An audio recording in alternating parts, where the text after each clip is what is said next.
Shalom. Wahyu 3 ayat 14-21. Dan tuliskanlah kepada malaikat jemaat di Laodikia, ini adalah firman dari Amin, saksi yang setia dan benar, permulaan dari ciptaan Allah.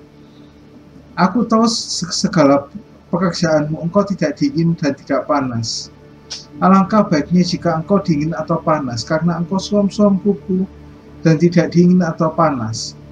Aku akan meminta dari mulutku, karena engkau berkata aku kaya, dan aku telah memperkayakan diriku dan tidak kekurangan. Dan karena engkau tidak tahu bahwa engkau melarat, malang, miskin, buta, dan telanjang, maka aku menasihatkan engkau supaya engkau membeli daripadaku emas yang telah dimurnikan dalam api, agar engkau menjadi kaya, dan juga pakaian putih supaya engkau memakainya, agar jangan kelihatan ketelanjanganmu yang memalukan, dan minyak untuk melumas matamu supaya engkau. Barang siapa ku kasihi, ia ku tegur dan ku hajar. Sebab itu relakanlah dan bertobatlah. Lihat, aku berdiri di muka pintu dan mengetok. Jikalau ada orang yang mendengar suaraku dan membukakan pintu, aku akan masuk mendapatkannya, dan aku makan bersama-sama dengan dia dan ia bersama-sama dengan aku. Barang siapa menang, ia akan kududukkan bersama-sama dengan aku di tahtaku, sebagaimana aku pun telah menang dan duduk bersama-sama dengan Bapakku di atas tahtanya. Siapa yang bertelinga, hendaklah ia mendengarkan apa yang dikatakan Roh kepada jemaat-jemaat. Nah, Laodikia itu merupakan pusat perbankan Asia dengan simpanan emas dalam jumlah besar, juga industri tekstil berupa wol hitam dan juga pusat medis yang berupa kolirium yang merupakan bahan yang digunakan dalam pelumas mata. Ironi ya, di Laodikia ini kaya akan itu, tapi Tuhan Yesus menganggap mereka itu gak punya apa-apa. Dari itu, kayak contohnya mereka itu sebenarnya punya banyak emas. Ya. Nah, di sini mereka tuh kaya, tapi mereka tuh miskin secara rohani. Sehingga di sini Tuhan Yesus menawarkan emasnya telah dimurnikan dalam api supaya mereka menjadi kaya. Nah, emasnya itu apa? Yaitu dirinya sendiri. Makanya itu Tuhan Yesus kan sudah benar-benar murni dan sebagainya, sudah tahan uji gitu. Selain karena memang dia Tuhan, tapi memang dia tuh sudah tahan uji. Apalagi yang di Matius 4 itu kan sudah benar-benar dibuktikan. Kalau yang kedua ini, Laodikia itu merupakan manufaktur dan distribusi tekstil, terutama wol hitam. Tetapi mereka itu mengira sendiri, mereka itu berpakaian kebenaran. Tapi menurut Tuhan Yesus, mereka telanjang. Maka itu Tuhan Yesus menawarkan baju putih. Nah, ini maksudnya apa sih? Tuhan Yesus itu menawarkan keselamatan dan pengampunan dosa untuk orang-orang yang ada di Laodikia. Sehingga apa yang dulu itu wol hitam kan dilambangkan sebagai dosa juga kan. Selain mereka, maka itu diganti pakaian putih. Mereka tahu juga kebenaran itu. Dan yang ketiga, ironi ketiga, ini di Laodikia ini adalah pusat medis, khususnya oftalmologi atau ilmu tentang mata, yaitu kolirium yang merupakan bahan yang digunakan dalam pelumas mata. dan juga penyembuhan serta kosmetik. Nah, di sini maksudnya apa? Mereka itu merasa mereka punya visi yang jelas, tapi secara rohani buta. Tetapi Tuhan Yesus, Sang Tabib Agung, itu menawarkan obatnya, itu Roh Kudus yang akan mencelikan mata rohani kita, rohani mereka, yang supaya mereka itu bisa melihat kebenaran dengan baik, melihat visi dengan baik, gitu. Nah, pekerjaan rohani Laodikia digambarkan tidak dingin atau panas, seperti di ayat 15 dan 16 tadi itu. Aku tahu segala pekerjaanmu, engkau tidak dingin dan tidak panas. Alangkah baiknya jika engkau dingin atau panas. Jadi karena engkau suam-suam kuku dan tidak dingin atau panas, aku akan memuntahkan engkau dari mulut. Nah, hal ini mungkin merujuk pada persediaan air yang tersedia di Laodikia dan dua kota di dekatnya, itu Hierapolis dan Kolose. Hierapolis adalah lokasi air panas seperti apa yang digunakan untuk keperluan pengobatan. Kolose di dekatnya terkenal dengan air minumnya yang dingin dan murni. Namun, Laodikia itu dianggap memuakkan dan airnya itu tidak dapat diminum, tidak berguna untuk tujuan yang berarti. Laodikia kadang-kadang dapat menggunakan air sungai, tetapi selain itu memerlukan saluran air yang luas untuk menyalurkan air-air dari kota-kota tetangga. Tentu saja pada saat perjalanan, air tersebut tidak lagi dingin menyegarkan seperti di Kolose atau panas terapeutik seperti di Hierapolis, tetapi suhunya suam-suam kuku. Selain itu, kandungan mineralnya sangat tinggi, sehingga air tersebut jika tertelan langsung akan menyebabkan muntah. Nah, ini sama kan seperti yang diomongkan sama Tuhan Yesus di ayat yang ke-16. Jadi karena kau suam-suam kuku dan tidak dingin atau panas, maka aku memuntahkan engkau dari mulutku. Maka itu pas kan ini Tuhan Yesus di sini tuh menggunakan perumpamaan yang sesuai dengan keberadaan mereka. Sebenarnya itu jemaat yang suam-suam kuku adalah yang berkompromi dengan dunia dan mirip dengan masyarakat di sekelilingnya. Mereka mengakui kekristenan, namun pada kenyataannya malang dan menyedihkan secara rohani. Seperti yang dikatakan di ayat yang ke-17 dan 18. Karena engkau berkata, aku kaya dan aku telah memperkayakan diriku, dan aku tidak kekurangan apa-apa.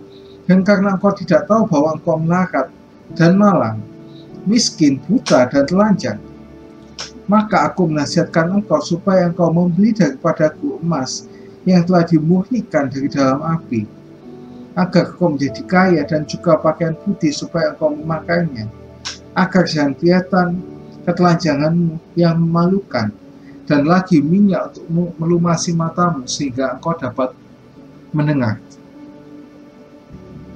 Nah, hati yang suam-suam kuku adalah hati yang tidak membenci Tuhan, tetapi tidak mengasihi Tuhan. Orang yang suam-suam kuku adalah mereka yang mengaku mengenal Tuhan, tapi hidup seolah-olah dia tidak ada. Mereka mungkin pergi ke gereja dan mempraktekkan suatu bentuk agama, tetapi keadaan batin mereka adalah salah satu bentuk kepuasan diri yang merasa diri mereka itu benar. Mereka mengaku sebagai orang Kristen, tetapi hati mereka tidak berubah, dan kemunafikan mereka memuakkan hati Tuhan.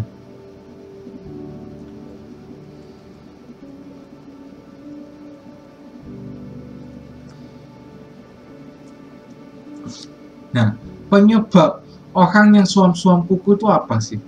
Tidak menyadari kesalahannya, sehingga mereka malas doa, malas baca firman, malas ibadah, akhirnya koinnya padam.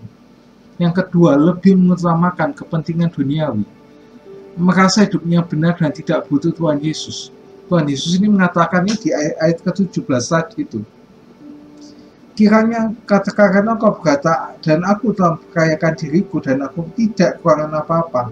Dan karena engkau tidak tahu bahwa engkau miskin, engkau melarat, buta dan telanjang, maka itu ini tuh nggak cuma terjadi di mereka, tapi bisa saja terjadi di kita sendiri. Nah itu, maka Tuhan Yesus menyarankan apa? Menyarankan di ayat yang ke-18, menyarankan apa aja? Maka aku menasihatkan engkau, supaya engkau membeli daripadaku emas yang telah kumurnikan dalam api, agar engkau menjadi kaya, dan juga pakaian putih, supaya engkau memakainya agar jangan kelihatan ketelanjanganmu yang memalukan, dan lagi minyak untuk melumas matamu, supaya engkau dapat melihat. Nah ini maksudnya apa sih? Yang pertama itu membeli emas. Emas yang murni adalah emas yang sudah dibakar sehingga tidak berubah warnanya dan mahal. Itulah iman yang harus dibeli dan kita bayar. Maka itu kita harus mendengar seperti yang dikatakan di Roma 10 ayat 17 yang mengatakan, iman itu timbul dari pendengaran akan firman Tuhan dan melakukan firman Tuhan. Seperti yang dikatakan di Yakobus 1 ayat 21 sampai ayat 25.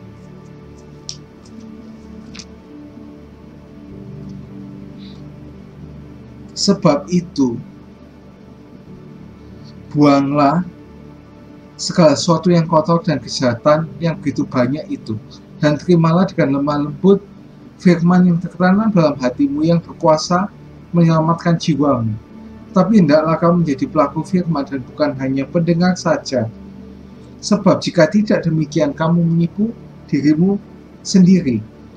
Sebab jika seorang hanya mendengar firman saja dan tidak melakukannya, ia adalah seumpama seorang yang sedang mengamati mukanya yang sebenarnya di depan cermin, baru saja memandang dirinya, ia sudah pergi atau ia segera lupa bagaimana rupanya. Tapi barang siapa meneliti hukum yang sempurna, yaitu hukum yang memerdekakan orang dan bertekun di dalamnya, jadi bukan hanya mendengar untuk melupakannya, tapi sungguh-sungguh melakukannya, ia akan berbahagia oleh perbuatannya. Kenapa harus kayak gitu? Karena firman itulah yang menguduskan kita. Kita baca di Yohanes 17 ayat yang ke-17. Kuduskanlah mereka dalam kebenaran. Firman-Mu adalah kebenaran. Yang kedua itu apa? Setelah mereka disuruh membeli emas itu, yang kedua itu mengenakan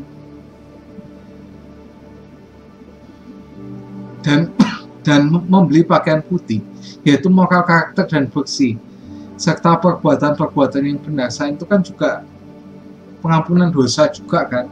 Dan di situ seperti yang katakan di Wahyu 19 ayat yang ke-8.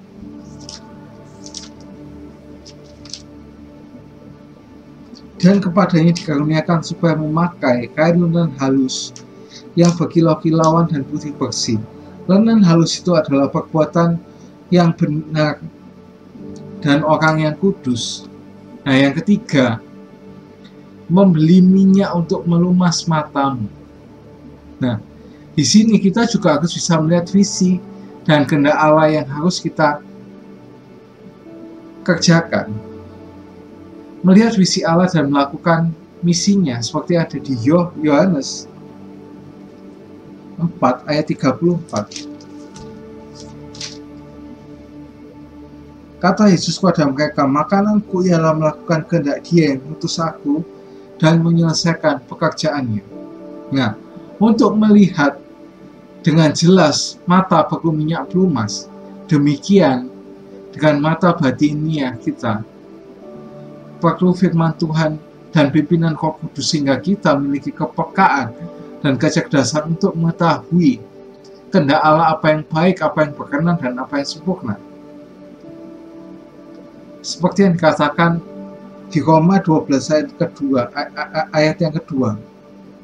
Ayat yang cukup terkenal, bahkan jadi ayat hafalan. Janganlah kamu menjadi serupa dengan dunia ini, tapi berubahlah oleh pembaharuan budimu sehingga kamu dapat membedakan manakah kehendak Allah, apa yang baik, yang berkenan kepada Allah, dan yang sempurna. Nah, sikap hati kita untuk menerima asalkan itu gimana sih? Yaitu merelakan hati dan bertobat.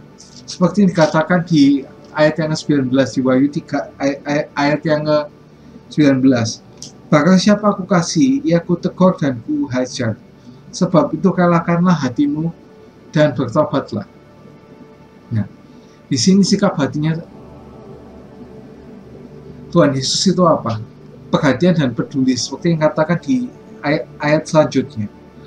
Lihat, aku mengetok berdiri di muka pintu dan mengetok. Jikalau ada orang yang mendengar suaraku dan membukakan pintu, aku akan masuk mendapatkannya dan aku akan makan bersama-sama dengan dia dan dia bersama-sama dengan aku. Ini maksudnya apa sih? Supaya kita mau menikmati persekutuan dengannya melalui keintiman dan kemesraan dengan Tuhan. Yang terakhir apa? Janji Tuhan Yesus pada orang yang menang, yaitu memerintah bersama-sama dengan Tuhan Yesus. Kita baca di ayat yang ke-21.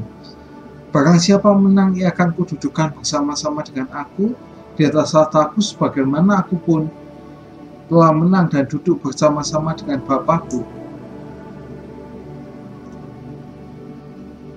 di atas tahtanya.